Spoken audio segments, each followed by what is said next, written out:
Hello, I'm here at RTX 2017 with Geoff Ramsey. How are you? I'm fine. How are you doing? I'm apprehensive. I'm apprehensive that something unexpected is going to happen in this interview. Not in a Steven Subject kind of way, just in a kind of like more terrifying. My chair might get destroyed. I might die kind of way. We'll make it together, the two of us. I appreciate that. Thank you. How are you finding RTX so far? It's technically day 2 for some, but it's day 1 for a lot of people. This is literally the first thing I've done at RTX, so I guess it depends on how this interview goes. Poorly. So just manage those expectations. Fair enough. Why did you decide to move to Austin and work with Rooster Teeth? Kind of what was the kind of... Why did I decide to move to Austin and work with Rooster Teeth? Well, it's a little more convoluted than that. I was living in New Jersey, and it was very cold. Yes, it is. And I was touring. I was a roadie for a band, and we played a show in Austin, and it was December, and it was 73 degrees. And so when the tour was over, I packed up everything I had, and I moved to Austin. I didn't decide to work with Rooster Teeth as much as create it with Gus and Bernie and Matt because I was bored and I didn't want a real job anymore. And do you have a real job now? No.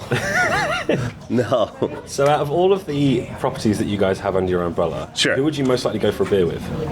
Because you're always kind of skulking around Funhouse sometimes. I know that you've been seen with the Sugar Pine 7. Well, I can tell you who I least likely would go for a beer with. Go on then. That would be Steven Suptic. I'll probably... I'm noticing a theme with those interviews that Steven has become the whipping boy and or the punching bag for the entire, well, and rightly so.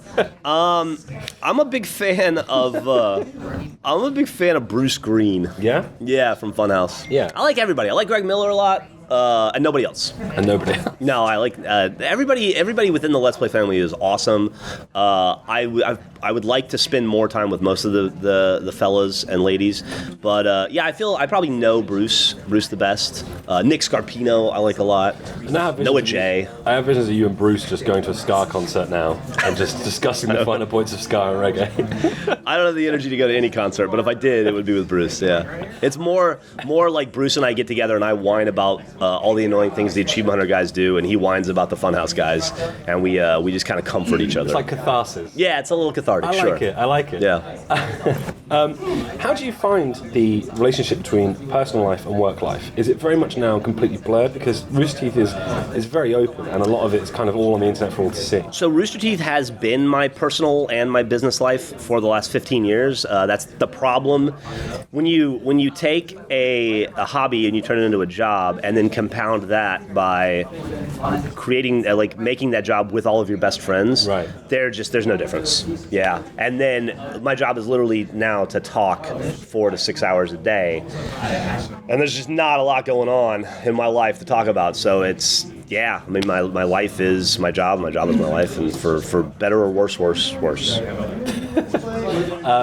Bernie's brought a lot of drones, a lot of Teslas. Yeah, he's bad with money, we say. What's the biggest and most extravagant thing you've ever bought with Rooster Teeth? Money, paychecks. With paychecks? If you get paychecks, I'm not sure if... I bought a mail-order British kid named Gavin once about 9 years ago and shipped him over from England. That was expensive. What a dreadful decision. It was a mistake, yeah. What an awful decision. I released him into the wild. I have no idea what happened, but I assume he got flushed down a toilet. In slow motion, probably. One would imagine. Yeah. So you don't spend a lot of money. I don't think you've got a lot of tattoos. You don't spend a lot of money on art or anything like that. You're very kind of simple. I buy books, but not special books, just books. Books. Yeah, not first editions or anything. Just I buy a lot of books on Amazon.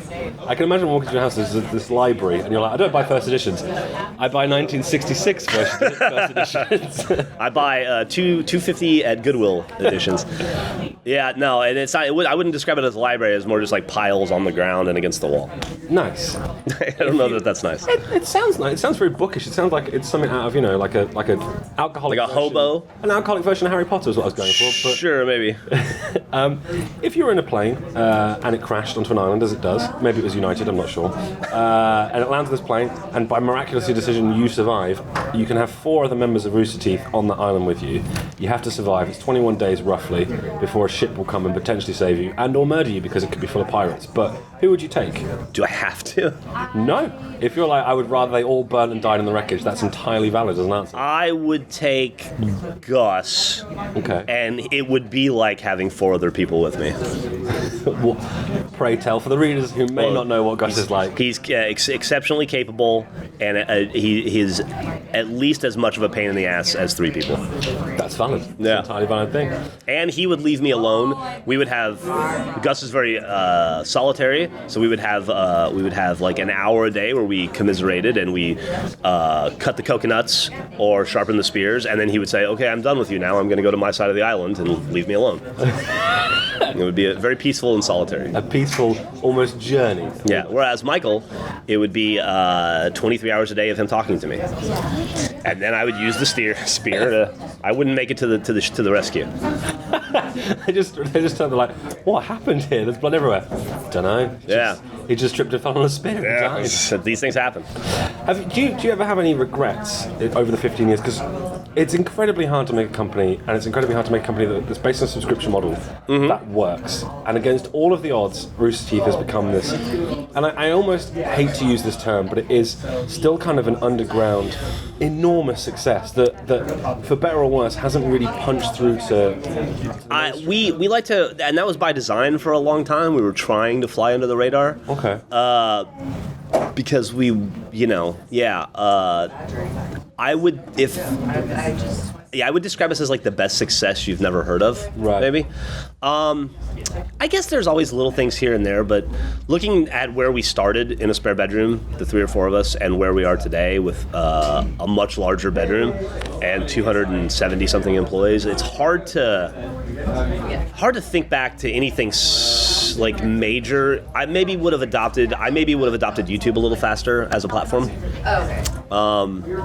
Like, should I stay here? Other than that, I can't really think of anything. We've been pretty fortunate. Yeah. And there's nothing wrong with that. And I mean, I mean this in a nice way. It genuinely couldn't happen to nice people. Oh, thanks. Everyone's genuinely... I think it probably could have. And I think we probably were nicer people when it happened to us. In terms of the future of Rooster Teeth, what's next? Because you've done pretty much everything: games, films, YouTube series. What next? Christmas album? Yes, we're doing a collaboration with the Bare Naked Ladies and Mariah Carey on a Christmas album. It's gonna be awesome. Nice. It's funny you say that. I guess more and bigger of things that we've already done. As you know, you're at RTX. 2 years ago, we started RTX Sydney. This year, we're launching RTX London in October. So that's on the immediate horizon. This year also saw us take a show we did in Austin called Let's Play Live, which is like our version of a video game rock show, and our very poor version of a video game rock concert. And we took it on tour around the East Coast. I would like to do a bigger, better version of that next year as well. Not saying that's going to happen, but that's if I had my dithers. You had it. RTX. There you Let's go. Play Live, Madison Square Gardens, 2018. There you go. It's going to happen now. We've said it. We're going to play Dubai. It's going to be amazing. The Sydney Opera House. The top of an 8-star hotel. We've gotten into games publishing and game development. I'm very excited about those arms of the company, so I'm excited to watch them grow. I think that I'm not sure what else there is. Maybe we'll compete with like Elon Musk and start our own SpaceX. I really don't know. Make our own self-driving car. I think just the bones. Small little sort of non-ambitious things. Yeah. Then, The bones the bones are there for just about everything we want to do. So it's like we've made Laser Team 2. Let's make something bigger. And that front, we've released a game. Let's release a bigger game. We did a tour. Let's do a bigger tour. RTX. Let's do a bigger RTX. So yeah, just to take the things that the seeds that we've already planted and help them grow. What is the most embarrassing thing you've ever done on any of the Rooster Teeth videos, or the one thing that still gives you to this day the most cringe-inducing horrible, awkward feeling inside? I don't know that I get embarrassed. Yeah, you do, because there was a smile immediately. There's one thing that's just coming to your head, and you're like, that's what's I embarrassing. kissed Gus on a CNN interview once, and they were so creeped out they cut it because we made out. Other than that, I do not like performing scripted live action stuff. I got suckered into doing a show recently called 11 Little Roosters where I had to have an Australian accent. Not crazy about my performance on that one. I did enjoy the accent. Would you mind perhaps answering one question in an Australian accent? Yeah, I'll give it a shot. What's the most Australian thing in Australia? It's laser beam. He's a YouTuber. He's a member of the Let's Play family. I know. I just enjoyed that laser beam seemed to come out with like a U in it. I think. Do you know how to use it? I don't know. Okay. Well, thank you very much for taking time out to me. I hope you have a wonderful RTX. Oh, thanks. You too. I hope it's lovely. I've heard that the escape room is supposed to be one of the greatest attractions ever. So thank you for putting adventure. I did zero work on that, but yeah, thanks. Cool. Take all the credit. It's fine. Don't worry. Yeah, it's good. Jack took off. It's getting loud over there. Someone is, that was being all. murdered. That was a Jack Patillo special. So hopefully it'll turn out really well.